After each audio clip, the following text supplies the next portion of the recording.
O Bolsonaro prestou outro depoimento à Polícia Federal. Virou rotina na vida do ex-presidente e mais uma vez ele ficou em silêncio. Dessa vez, Bolsonaro prestou esclarecimento sobre aquela ordem que ele deu ao empresário Meir Nigri para repassar notícias falsas a um grupo de empresários. O Meir Nigri já pulou fora, tá com medo de ser preso preventivamente e responsabilizou o Bolsonaro. Disse que foi usado. Usado por quem? Claro, pelo ex-presidente. Precisa ficar esclarecido qual era o papel do Meir Nigri. Era um elo ou também um financiador do chamado Gabinete do Ódio? Qual que era o papel dele nessa estrutura de ataque às instituições republicanas? Porque nós ficamos sabendo que o Anderson Torres, na época de ministro, usou notícias falsas para fazer aqueles bloqueios nas rodovias. E assim você começa a ver tudo se ligando para a prisão do Bolsonaro.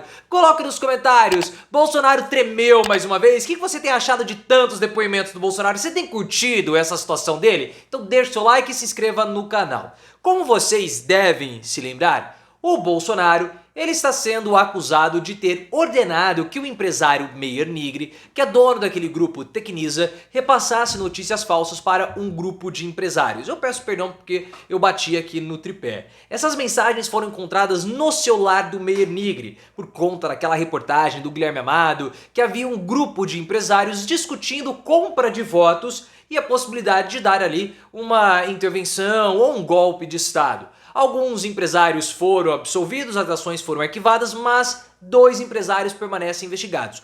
O próprio Meir Nigri e também o Luciano Heng. O Bolsonaro ele ficou furioso com todas essas movimentações da imprensa e ele acabou assumindo que ele repassava notícias para o Meir Nigri. Qual o problema de fazer isso? Não tem problema nenhum você repassar notícias, só que ele ordenava também que o Nigri as compartilhasse em outros grupos de WhatsApp, né? Grupos de redes sociais. E o STF, ele investiga o Meir Nigri pela tentativa de articular um golpe de Estado, já que as notícias falsas eram na sua maioria sobre ministros do STF e votações, né? Vocês sabem todo aquele processo mentiroso que os bolsonaristas promoveram.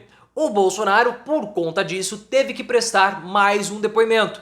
Qual que era o papel do Meir Nigri nisso tudo? Precisa ficar esclarecido.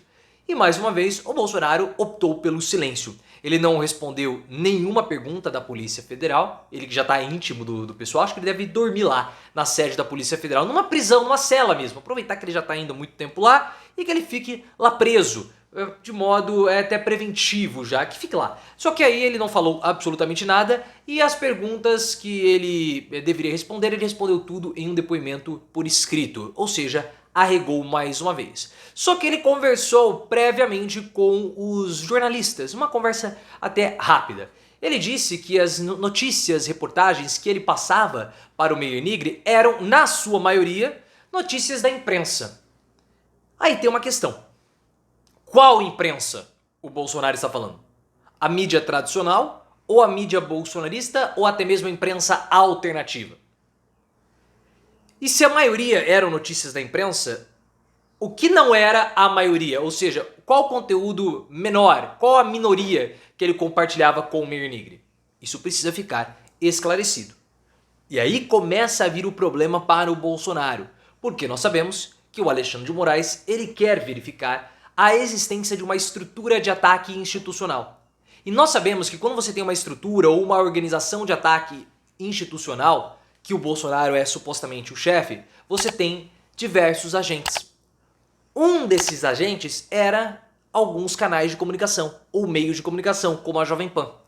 A delação do Mauro Cid mostrou, ao que tudo indica, como é especulado, que ele delatou também a Jovem Pan.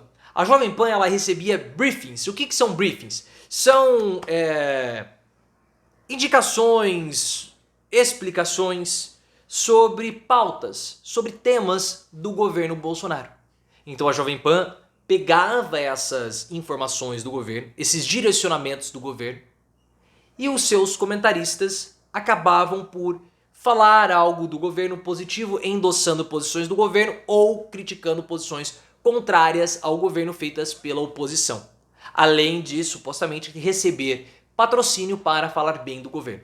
Se as notícias que o Bolsonaro enviava para o Meir Nigri eram da Jovem Pan, então nós sabíamos que são notícias falsas, porque a Jovem Pan foi acusada de propagar muita desinformação.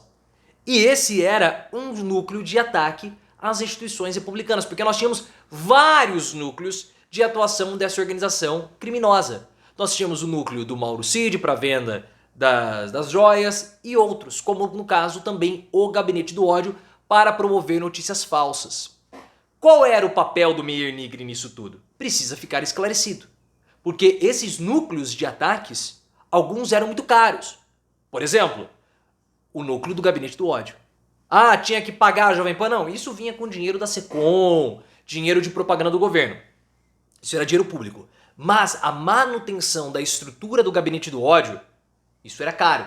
Porque você precisaria ter robôs, você precisaria até ter financiamento para os produtores de conteúdo ou para os jornalistas dessa imprensa alternativa. Quem que os financiava? Esses empresários, possivelmente. Porque nós temos que lembrar que o Luciano Heng, lá no início do governo Bolsonaro, quando o Olavo de Carvalho estava enchendo o saco, ele conversou com o Bolsonaro, coisa do tipo, para conseguir ali um dinheirinho pro Olavo. Aparentemente rolou essa passada de chapéu. Como que ele conseguiu isso? Quem que financia o Brasil Paralelo, por exemplo? Quem que financiava o Gengivão, o Terça Livre? Você pode considerar o Gengivão como imprensa. Pode. Mas quem financiava toda essa estrutura? Isso não vinha só de dinheiro público. Aí nós precisamos ter esses empresários graúdos que possivelmente financiavam toda essa estrutura. O Meir Nigri, ele culpou o Bolsonaro recentemente. Quando esse caso estourou, o Estadão foi lá e buscou uma entrevista com ele. E ele falou, olha, não, eu sou inofensivo. Eu pegava essas notícias que o Bolsonaro me passava, ele que era íntimo, né, do Augusto Aras, porque foi o Meir Nigri que fez o meio de campo com o Bolsonaro para que o Aras fosse escolhido para ser o PGR. Porque o Aras tem um histórico com o PT, havia uma rejeição ao nome dele em 2019 e foi o Nigri que fez esse meio de campo. Como ele conseguiu, nós não sabemos. Mas ele disse que nem lia as notícias que o Bolsonaro repassava. Não, eu nem lia. Eu compartilhava no grupo para fomentar debate. E eu fui usado. Ora, se ele diz para o Estadão que foi usado, ele só pode ter sido usado pelo Bolsonaro. Quem mais o usava? Então ele culpou o ex-presidente. Isso pra mim ficou óbvio. Foi isso que ele disse. Ele não falou diretamente, mas se ele tá dizendo que ele foi usado, quem usou? Só existem duas pessoas na história, ele e Bolsonaro. Então ele foi usado por Bolsonaro, porque o Bolsonaro pediu pra ele repassar e ele repassava. Ele tá com medo da preventiva, essa é a verdade, pessoal. Quando ele começa a falar no Estadão que ele é inofensivo, significa que, olha, eu não vou fazer mal algum. Eu não preciso ser preso preventivamente, porque o grande temor dele é ser preso preventivamente, porque qual é o objetivo de uma prisão preventiva? Evitar que o preso possa obstruir a justiça de uma forma, destruindo provas, coagindo, e ele fala, não, eu sou inofensivo, porque ele tá com medo de ser preso preventivamente. E eu não sei se ele vai ter piedade do Bolsonaro, não, caso a situação aperte para o lado dele. O que nós precisamos saber, e essa é a grande questão de todo o envolvimento do Meir Nigri, ele dava dinheiro ou não? Ponto. Qual era o papel dele nessa estrutura de ataque? Porque ele fazia parte. Ele fazia parte, isso é claro. Ele era um elo do Bolsonaro com outros empresários. Mas qual era o papel dele? Ele aglutinava os empresários? Ele só repassava a notícia? Ele financiava a estrutura de ataque? Ele financiava a produção de conteúdo de notícias falsas que o Bolsonaro depois repassava? Isso precisa ficar claro.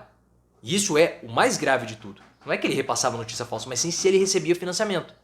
Porque nós ficamos sabendo que o Anderson Torres, no segundo turno, quando houve aquele bloqueio das rodovias, ele usou notícias falsas com supostas compras de votos no primeiro turno para realizar os bloqueios da operação da Polícia Rodoviária Federal que dificultou a votação no Lula.